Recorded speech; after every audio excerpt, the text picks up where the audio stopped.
India is at inflection point, industry is evolving, so other policies. According to you, what policy change or new policy that can accelerate the growth for MSMEs in India? I think the biggest change that we need, which is not something that the government must prioritize, is the opening of borders.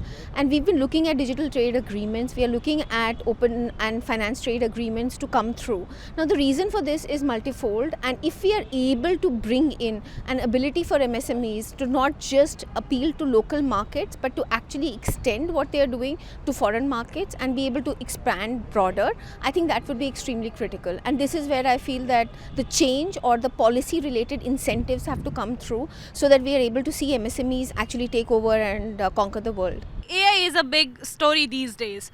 We would like to know your own innovation in this field and the challenges that you faced along the way.